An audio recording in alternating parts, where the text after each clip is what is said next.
baki banda kala. Alors qu'on permettre Rossard lelo azala na tête ya Seni et ça le roi tozo milinga mais souffrir les sous. Ça c'est un peu logique. On considère que ya Seni est un ministre intérieur. Ministre intérieur azamutu ya UDPS. Et là on ni bino bozo banga na kati wana. Bon, et là tozo banga ezali que avec Kabila tout est possible. Avec Kabila tout est possible. Ogomona ke tata wa biso ya mokonzi église catholique o azali fridolin ye muta organiser ki babilo ko na me Kabila atie menwa c'est ministre intérieur. Oui, c'est possible. C'est ça. C'est possible. Kimakati wana makamu na bango nyonso eza possible. Bango bakoki ko sala likambo. Kabila comme tout puissant. La question. Oui, na moment. La question est qu'il faut d'abord avoir des institutions fortes au lieu d'avoir des hommes forts. Donc quand on intègre sur ministre intérieur et Moroté, il faut mettre en place un mécanisme où ils ont assuré transparence. Parce qu'aujourd'hui, comment on peut comprendre que nous sommes dans une démocratie et que les gens qui mettent en place ou organiser l'élection, ça veut dire qu'ils apportent la démocratie, ils élus par des gens qui n'ont pas de mandat populaire, par des gens qui n'ont pas été élus par la population. On nous parle ici de M. Sonika Fouta. Je le respecte, je suis profondément chrétien. Mais par quel droit? Les bons sens quand même, par quel droit on ne peut pas définir. Donc, mais savez-vous que les autres confessions ont retiré leur candidat et qu'il restait le seul candidat? Que ce soit le seul candidat, déjà c'est le mécanisme qui fait en sorte que Rossard Malonda, je veux dire, qui soit là, ce mécanisme est biaisé, ce mécanisme n'est pas rationnel. Ces gens qui sont là, ils sont bien des serviteurs de Dieu, je n'en disconviens pas. Mais ils n'ont pas été élus par la population pour avoir un tel mandat. Déjà, il y a un problème de légitimité qui se pose. Mais il fallait bien que quelqu'un signe puisque le cardinal ne voulait plus signer. Voilà, il fallait bien signer, mais la question c'est quoi? On doit aller par des réformes qui sont vraiment sérieuses pour pouvoir mettre en place une forme de stabilité et de transparence par rapport à cette question. Mais la manière dont ça a été opéré, on n'est pas du tout d'accord avec ça. Voilà. Merci beaucoup. Lobby Bakonzambo Kaba lobby na 23h que marche exacté. Ministre intérieur, Fumo Boala, Aboyi. Mais bino le bozo marché, bozo violer loi té. La constitution et lobby Fumo Boala à cause de la informé. Mais ça a décidé sur marche. Marche est bonne dans la constitution na bisoté. Mais ce qui na état de droit. Ordre public à côté au boya. To sali le côté tozo bunda te mais tozo tambola na kima to senga la police accompagner biso. Donc on est na destination na biso, to tika memo na biso. Le président de la République a péquisé qui rassemblement il y a plus de 20 personnes pour tozo. Papa tant bakendaki ko inaugurer centre na bango kuna bazalaki majorité to bazalaki minorité. Kabila pesa la réponse. Est-ce qu'il faut un exemple à ma paix il faut biso tolandi biso tozo réclamer kutu cause juste ya mboka na biso ezate ba profiter biso na tawana po basala biso mabene mienako alingaki asala buzoba na ye wana yango nde totelemi lisusu toboyi lokola biso bamama tosombi yango eza mpo na bino bilenge toboti il faut bosala Malonda aza continuité ya Kingakati toboyi awa toza na pouvoir ya continuité ya Kingakati te awa toza na pouvoir restaurer ya état de droit. Pona nini ba confession mususu ba retirer ba candidat na bango Malonda tikali yemo basala bongo pona nini kasi papa balaki mbongo tozala clair Kabila alesa kambongo cardinal pa longola candidat na ye cardinal aza écarté te aza nzambe te ale mbongo aza tribal pona nini anukaki na candidat kaka ya mboka na ye moko alikaka nani candidat ya mboka na ye moko pona nini te ya boya ki ba candidat o baza proche ya tribu ya chef de l'état constitution elebeli ebongo bon wana eza makambo ba décider ngo na société civile papa etango ezalaki na bokonzi ya este tribalisme ezalaki moto alobaki azalaki te mais lelo soki ekomi na état de droit na Félix basala biloko wana te biso mpe toza kuna te toza na état de droit tolobi tozoluka moto aza digne capable compétent ya kovanda place wana po ayiba te wana sa yebi technique nyonso ya muyibi ya seni ayebi yango yango nde toboyi bapesa ye mbongo lisusu aza nango déjà. Mais oyebi que ministre intérieur ndaza chef direct ya président ya Seni et que ministre intérieur otoza na yaza muta UDPS. Papa ministre intérieur aza yema otango akabunda azala na parlement basalini balongoli ye po bazwa place ndenge moko pe bakoko trike ye alepe mbongo atiki pese pouvoir ekei yango toboyi tobeyi nanu Malonda wana biso toboyi balukele biso mutu mususu basala élection tokende liboso. Merci beaucoup. Merci beaucoup. Azopesa message na Mabunda. Mabunda parlement eza parti politique te. transformé par les médecins la kingaka tité. Lelo, je crois au monde abat. Ezaka IDPST, Eza peuple congolais. Lelo, Ndesuka. Quel que soit Ongobi la lobby, zéro. Lelo, Mabunda. Rendez-vous à Lelo, Eza ya yo. Au commis président Lobayo contredire. Président Lobayo contredire. Lelo, Ndesuka. Lelo, fait pour Nayo Mabunda. Peuple congolais, Azosa Moussa na la République. Merci, au revoir.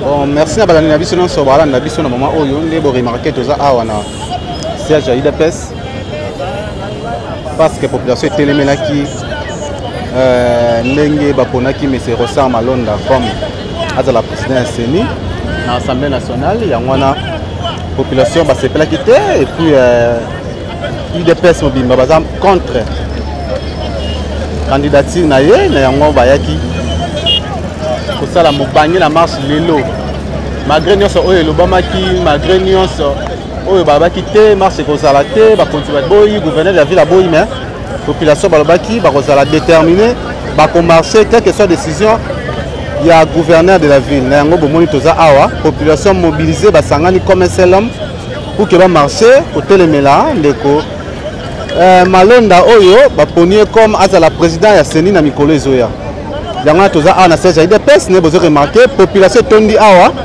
batutu baza mobilisé pour que bateleme la décision au l'Assemblée nationale ezui pour ndeko Malonda toza limité 12e rue limité ndenge bozo mona ni mo robotala donc nyonso zo salama awa bandeko baza era ide peste bomona ba parti ba drapeau eza ebele ba sangani batalamuka pe baza contre makambo oyo bango pe baza na nzela lelo donc depuis que soto longwe awa na limité tozo comme appel enseignement poto la sabino kaka nyonso oyo zo salama awa donc miko na biso etambola to continuer to lobisa bandeko pourquoi baza na nzela lelo à suivre dans balabala toye awa tolandi mot d'ordre ya bakonzi nde bapesi po totemela makambo oyo ezosala manase awa na ndenge baponi chef nani mokonzi ya CENI oyo aseka baponi epai ya badepute ya FCC oyo bakotaki likita na bango po babimisa moto bango balingi oyo akozala contre la population parce que toyebi ke bato FCC wana baza ligue moko boye FCC na yezo biso journaliste yebaka ezaka nde balobaka fonds commun pour le Congo te eza fédération congolaise ya bacorrupteur donc fonds commun wana ezaka eloko moko bamakisa bamaske vraiment alors nde omoni lelo toza na balabala mpona koboya mokonzi oyo batia CENI wana soki Malonda yebi te soki awuti wapi donc nde yango nde omoni toza na balabala awa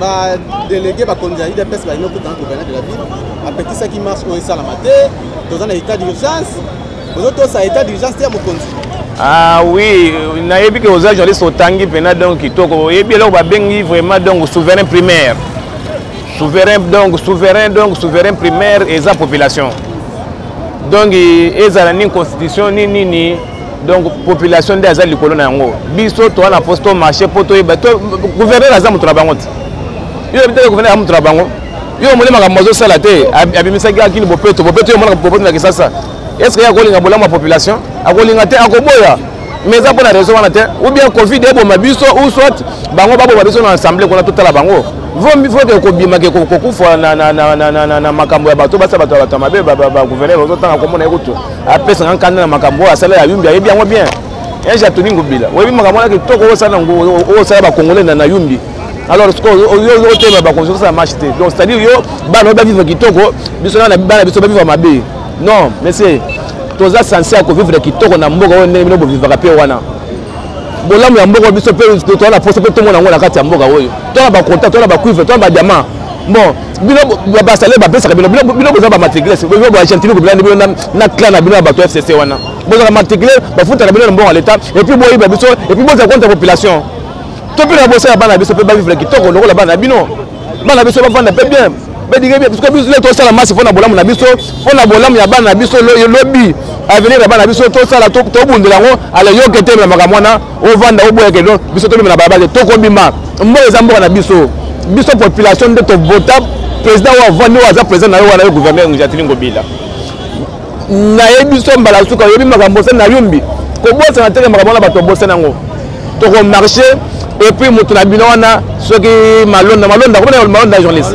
soki malonda wana akosala te malonda okosala te Congo ekoma na maboko ya peuple soki boza na ba imagination na bino ba gouvernance o gouvernement kala wana eza trop te eza bokonzi ya peuple biso neto cha président wana na kati ya poste wana c'est biso neto vota yende a gagner bino tout yango nde mona parce que na se présenter tenga na za artiste pour moi ngamwe na manyano na sala phrase moko na nze moko na yemba Antoine Chilombo kobanga kate population nasima na yo nasima ko nasima fachi bisonyo so nasima nasima ko nasima mwina manyano nasima ko nasima Antoine Chilombo kobanga kate mwina manyano nasima na yo nasima ko nasima fachi bisonyo so nasima nasima ko nasima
Pona konta Fachi o nyonso koluka a contribuer na ndenga mabe po pouvoir ya Fachi ezala na capacité ya kokokisa le peuple d'abord te tokotelemela ye ande Fachi aza wana pona accomplir mission oyo défunt père Tshisekedi Etienne atikelaki ye pokokisa mission kokokisele biso peuple d'abord eza boye te biso peuple toza wana pona bundela pona mboka ekolo pona mabele tokotika jamais bozwaki mabele en otage bino toyebi bisika bouta bana kabila le père toyebi bango toyebi bisika bouta tokotika bino tosenga na congolais nyonso toi général ozalika ma nation ezalika mboya tous les congolais ozala maman ozala mwasi ozala mwana biso tuna balabala wo pona kotelemela bato oyo baza na intérêt ya peuple te président aza na souci peuple azala libre alia bien makambo ezala bien état de droit yango oyo mais eza na bato moko be batiete moko boye mwa kupu moko boye bakenda balikita na bango tokotumba bango oyo eza so idps ye moko abimi na terrain bayola yango so biso moko na terrain babimisa bato na tokotana siko soki ndenge boma bato na yumbi eza yumbi te atuna kabila akoyoka sango akoyoka son lelo biso na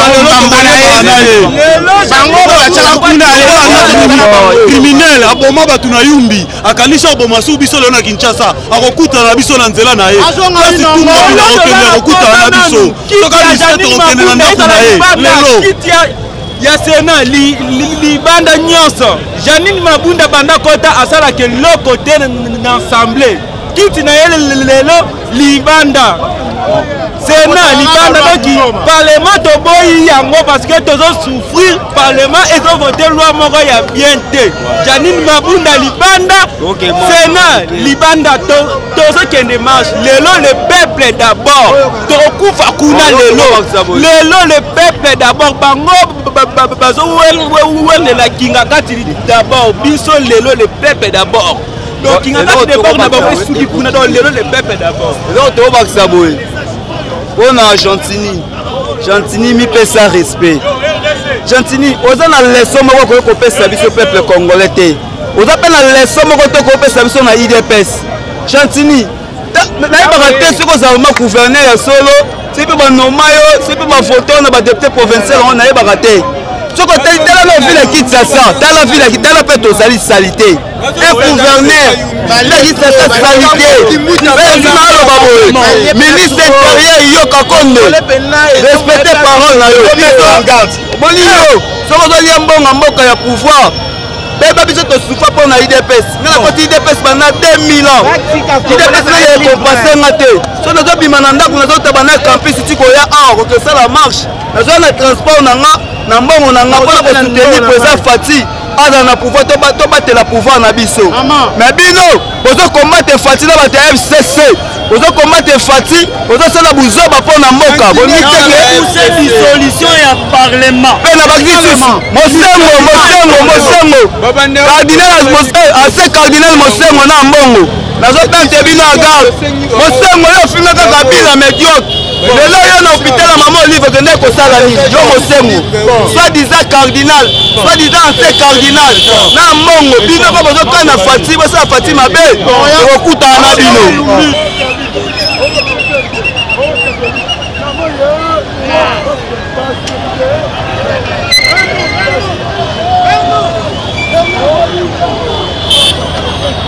Oui, balandi na biso ML24 TV ne bozo mona toza awa na boulevard Triomphal déjà comme oyinda boulevard yango comme okangama boulevard ezo kangama donc population ba kiti na terrain bango moko lelo bodo toyebi te soki Rosa Malonda akoki kosala nini donc toyebi ke kosimba lisusu te jamais seni ba ko diriger pas moto déjà population azotemela ngo na moment oyo donc toza awa ne bozo remarquer biso awa donc eza ya koyinda pour continuer à Rolanda Bisso, pour rejoindre Maramounion à la une heure, la chaîne événementielle Nabino. Tout continue. Boulevard déjà Kangami, boulevard Kangami de Bomoni déjà boy. Population basée na terrain boulevard Kangami tout ça awa na 11e rue limitée. Entre 10e rue, 12e rue limitée et là au Kangama. Vous avez remarqué bien moko tout ça awa population basée na terrain, basée Saraka. Côté le Mela, Malonda, Nani Malonda, Sala, président de Seni, pour Azamutu ya FCC. Nous avons la Nambia César. Pour la Nambia, nous avons les cas.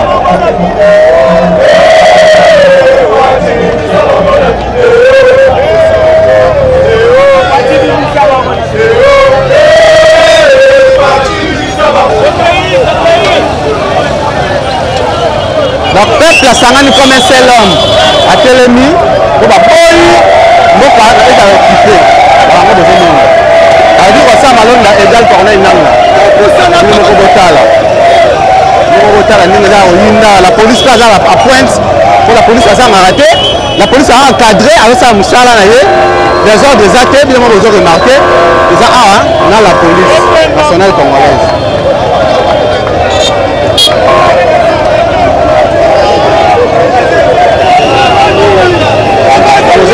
La police est le marché est pacifique, même si c'est Moutouté, c'est si Melo Moutouté. C'est ah, tu veux tambola. Dans tout l'anda, n'est pas Makambozo le Kawa. C'est ah, tu veux tambola.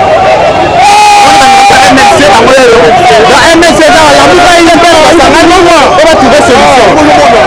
Papa, tout le monde est dans MLC, pour ça, il y a des personnes là. Il va falloir que toi, il toi, combattable, tu vas doubler par le matin, tu vas cadena. Tu vas cadena, tu vas cadena l'eau. Le senti, on va besoin de l'eau. Ah bah, c'est un coup de mille, on va dire, on va partir de là. Merci bien, on va dire. Donc, on s'est gé, Bisso. Tozi na kuna Bisso. Bisso to ko stage kuna. Omoni plate ya Janine Mabunda ngana ko Rwanda. Malonda wana. Akotala loko teza mtu na bango bango place wana tokanga parti ya lelo na Kabila ngakati bolo mama Malonda moi nga nalingi naloba boye napesi nano bakongole nyonso place bazali mbote ebele napesi bango bambote na bango mpo bazomerite yango lelo nasengi place nyonso comme peuple congolais azoyoka biso azolanda biso lelo aya to récupérer palais na biso eza ndako na biso FCC baza babayere na ndako wana d'ailleurs tovotaki bango te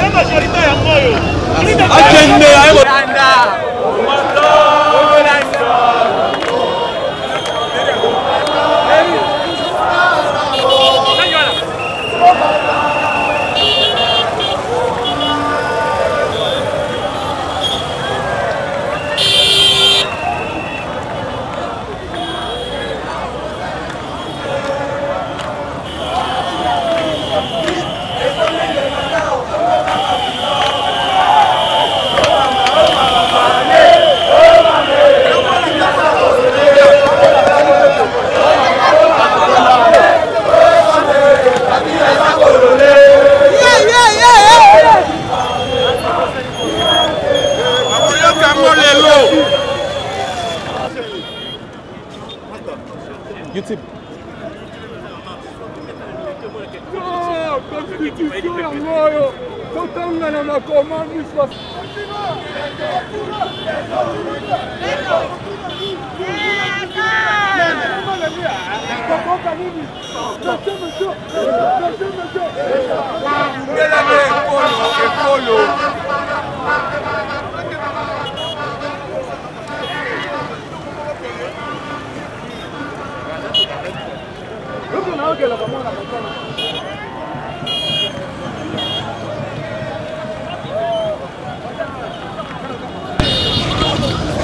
Donc, la population qui dit donc base où tu Tchangou, ben qu'on rejoindre au Bazaki na limité destination pour du peuple bien mon monde tout ça na bino tina suka bota maramne zoleka depuis que vous êtes belé vous landa biso de partout dans le monde entier vous landa ninga maramne zoleka awa population déterminée tout ça awa bota la population où tu Tchangou côté la police azana malembe azo encadré pour que kimia ezala babi mboka etambola ande boye mboka ebongi état de droit état de droit.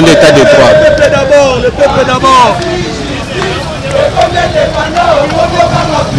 Nous ne voulons pas de Malonda. Malonda doit partir. Le FCC ne peut pas nous imposer la candidature de Malonda. Malonda c'est le Nanga bis. Nous ne voulons pas de Malonda. Malonda doit dégager. Malonda doit partir avec son FCC. Malonda doit partir. Le FCC ne peut pas nous imposer le Nanga bis. Malonda doit comprendre qu'il est temps dans ces pays pour avoir le changement. Nous voulons le changement dans ces pays. Kabila va partir. Il faut Akende. Akende est là. C'est pays que il faut Akende na Guatemala. Les États-Unis kuna Akende. Awelaki parlement, awelaki justice, awelaki parlement na assemblée. Olobi boye. Kabila awelaki parlement. Awelali Sénat, abosani justice. Les autres ont boye. Le justice. Alobi justice mais comme indépendant. Nous sommes à la justice. Ensemble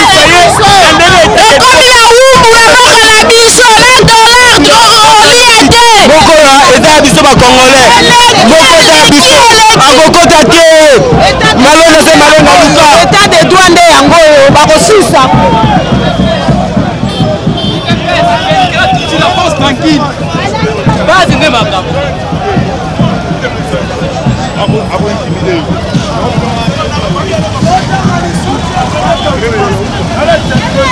La population déterminée, population déterminée à Ouadaka, nous sommes là, tous déterminé pour le départ à Malonda, donc je veux dire Malonda Zokende, le Morobomona. Kabila, oza Congo, oza mboka Fati Beton, oza Rwanda te, yaka peuple congolais sangselo ba $1, to peso transport na Uberwa, bozonga na Rwanda, tika Fati sala musala sunga peuple congolais. Merci. Tolonga. Yebisa ebongo. Allo Kio. Donc, la population est déterminée, maman, papa, basangani comme un seul homme, déterminé pour dissoudre l'Assemblée nationale pour le départ, il y a Malonda. Donc, on a suivi donc, il devrait passer dans cela pour le premier parti politique Namboka Congo. Tout est gâteau, rien, zéro. Il devrait ça la démonstration de force. Donc, ça va que tu as une position, tu dois récupérer la situation, nous-mêmes au pouvoir, nous-mêmes dans l'opposition, pour faire échec pour faire échec dans cette histoire. Oyo, en Bongo, on a beaucoup de parce que l'aventure, la lutte de presse, il y a le dernier mot et le peuple congolais. Bissowa. Souffrance ya liboso oyo bango bakomisi biso tina ta oyo batrichaki l'élection balingi bazongisa susu mutu na bango po batriche susu tokosuka wapi biso bajeune il totelema po towelisa mboka na biso tozwa mokonzi oyo malamu na volonté na biso moko peuple oyo bosunga biso tokomi na 7e limité bino omona tokona na siège ya PPRD ezalaka awa na 8e limité et yindi population koti bino omona ba PPRD baza déjà batie ba moto pour que on tapusa na teme bino bota na musika na ko tapusa na kuna tapoza ko yinda makasi bino botala moto wapi au siège ya PPRD c'est la PPRD yangoyo et yindi la police yeyo mupanzi population yeyo bakoti batie moto mabanga yango wana moto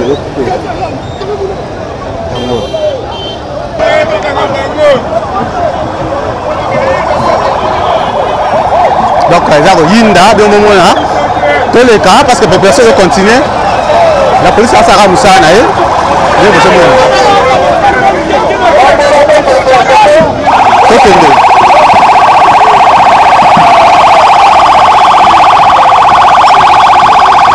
donc là yinda parce que moi je toki ce que va aboutir na nini le peuple congolais telemi comme un seul homme à boyi tout ça awa les hommes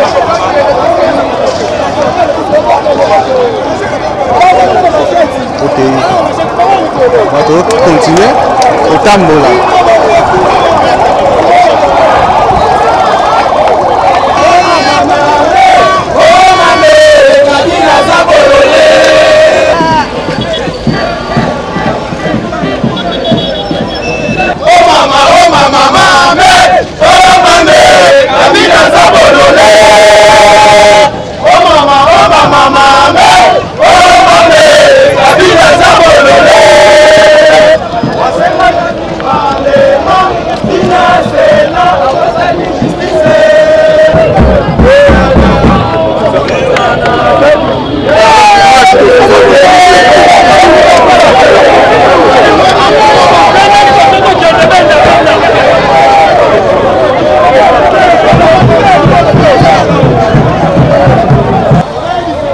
tokomi na sendwe tozi triomphal mais kala bomo na barrière à munene la police a jamais même moral la population la police qui toko wapi donc on vous remarqué toza to continuer à tambola mais bon population ba bizada a eza couleur politique te batala muka bazawa bata IDPS bazawa bata AFDCA ya bati le kwebo bazawa bata MLP fak diongo tomoni bango awa donc toza awa ibele donc de vous remarquer on continuer reportage na biso tomona sima kuna ndeko shiko ko mulumba yona auto okuta na barrière la police ebele la police même moral après c'est beaucoup $300 mon population c'était le petit maboko donc vous remarquer tout ça awa to continuer merci à suivre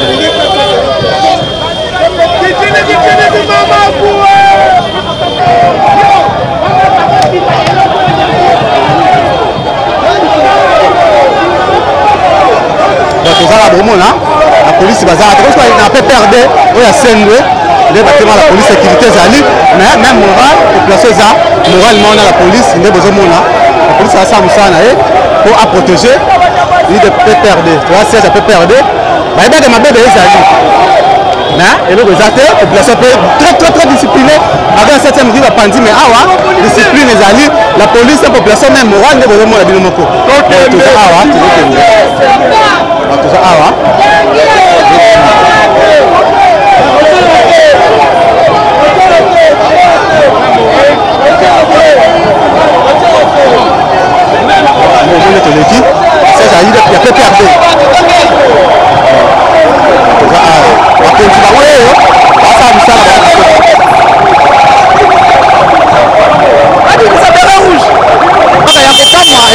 tomona ba marche salama na tonga kabila tomona ba gaz na moment population qui tue na tonga kabila to ebité ba to combien banga ba kufa mais merci beaucoup na Fati Béton toza awa on ko zata mabe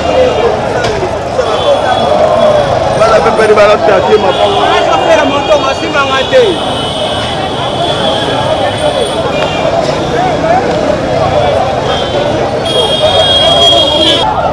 donc au moment comme il y a le martyr pour objectif les alliés parler du peuple au moins le dispositif à la police ils a ba maya moto banini mais malgré ça et le comment on n'était pas sa population a toujours discipliné a simbelé côté a même moral dans la police nous besoin toujours continuer à retambola ah si on a besoin stade des martyrs na Pongabi population yango yo retambola on continuer reportage na biso tina suka teba to suka si wapi to suka ndenge merci à suivre.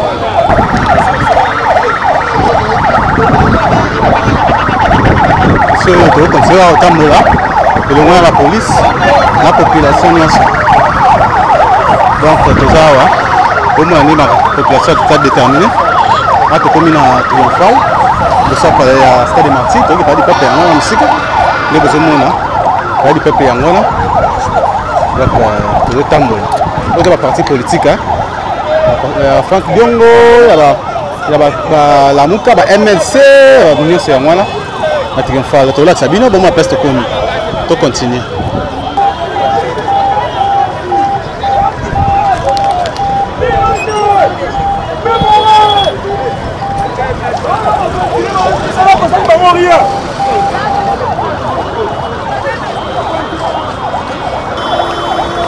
Donc, tu vas continuer, vous avez remarqué, vous avez mon avis sur le commis Awa. Vous ça parler du peuple. Ça parlait du peuple. Donc, ça parlait du peuple. Mon objectif est de parler de moi, on va tomber à moto.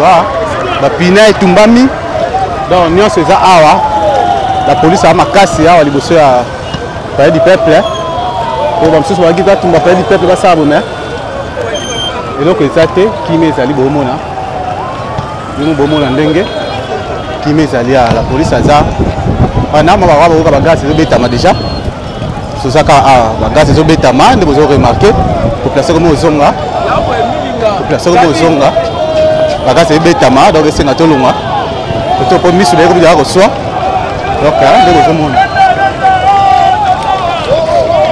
bongo na bino moko awa yinde comme da ko yinda parce que on est à la kaka bongo si la suka fait yinda donc to za awa pe ba suka suki wa yindi aza oyinda etomi ka bambangu parce que on est en raté ba ko ka bambangu ba gata betama donc on se mona recto se reculer to se wana manke ko wana se na ha bongo yindi mo yindi donc awa gaz za oyinda to zonga c'est ka to kima ko wa kima ka concession puisque merci de moni yindi to kimi kimba mbangu. Donc, vous avez belé à l'andabiso, vous avez reportage nabiso awa parce que pression ma casse et indi bagage au betami. Merci beaucoup de vous de Kimi. Merci beaucoup de vous avez belé dans l'émission ML24 TV. Tout ça merci à Emmanuel Kalonzo, ma coordonnatrice. Pour l'émission Scandale TV, puis dans de la Spartakis et la presse congolaise. Apocalypse, après Kakuka. Donc, vous avez belé dans l'émission Source Info, RDC Source Info, Bolandibiso. De partout, vous avez tellement belé. Merci beaucoup. Trop succès reportage na biso awa na asi boka pema qui bambango belé to souffler donc tout le monde à la prochaine tout le papa mokaye awa anga baksama liloba papa lobini oui ça présence à fort du progrès de l'UDPS par revendiquer vraiment pour na ordre de côté na katsa mboka après mais to regretter service à la police ça va justement inacceptable